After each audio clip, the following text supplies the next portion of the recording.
Chapter 3: The Board of Directors, Intelligence, and the Industrialization of Crime.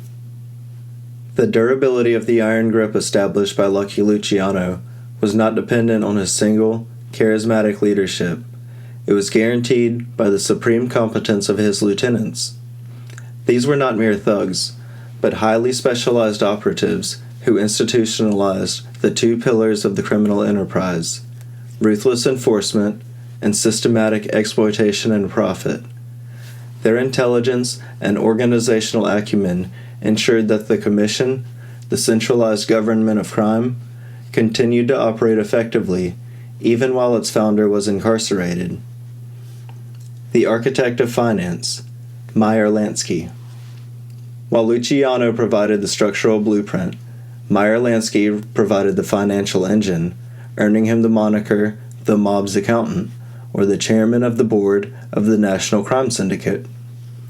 Lansky's genius was in transforming the massive, chaotic, illegal earnings from bootlegging and rackets into a sophisticated, international financial apparatus.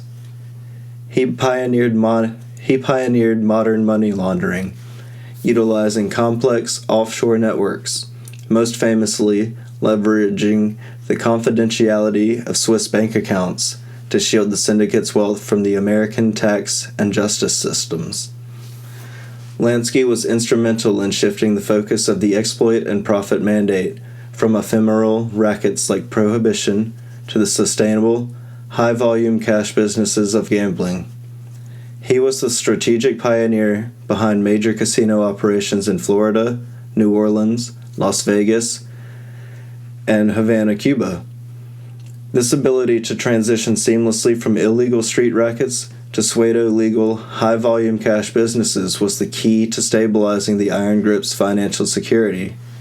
Furthermore, as Luciano's closest and most trusted non-Italian partner, Lansky was the crucial go-between who negotiated the terms of Operation Underworld with naval intelligence. His ethnic distance from the Italian-American mafia made him the ideal, discrete liaison from the government, illustrating the multi-ethnic, corporate nature of the structure's power. The Industrialization of Violence, Anastasia, and Murder, Inc. The smooth operation of this financial empire required a guarantee of absolute internal discipline and the elimination of external threats. This was the function of Anastasia, the embodiment of the totalitarian enforcement methodology. Anastasia, who eventually assumed the leadership of one of the five families, wielded complete, ruthless control over the New York waterfront, primarily through the manipulation of the International Longshoremen's Association, ILA. His absolute authority over the piers made him the necessary field commander for Operation Underworld, ensuring that Luciano's orders could be carried out by force if needed on the docks. Anastasia's primary claim to infamy was his role as the operating head of Murder, Incorporated. This was not a street game. It was the National Crime Syndicate's highly efficient, multi-ethnic corporate enforcement arm. Its function was to act as a centralized killing machine, performing contract killings for all members of the Commission. The violence was stripped of passion and managed for profit and stability. Murder assignments were organized as contracts, the killing a hit, and the victim a mark. Killers were put on salary with a fee per execution, demonstrating the cold, business-like methodology of industrial violence. Murder, Inc. aligns perfectly with the totalitarian methodology. It was the dedicated, cold-blooded apparatus for eliminating and silencing any threat to the central criminal government. The system's resilience, command and control from behind bars. The combined genius of these lieutenants, coupled with the structural design of the Commission, ensured that Luciano's imprisonment became a demonstration of power, not constraint. The Commission, designed for institutional rule, continued to function as the judicial and legislative body of the mafia, making decisions by consensus among equals.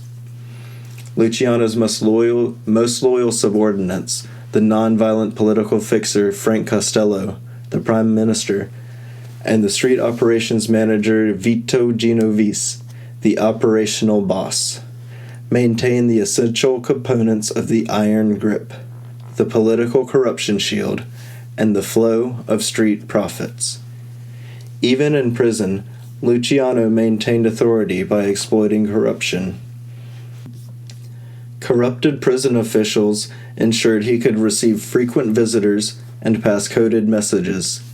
Furthermore, his lawyers acted as the official, off-site command center, carrying detailed instructions back and forth.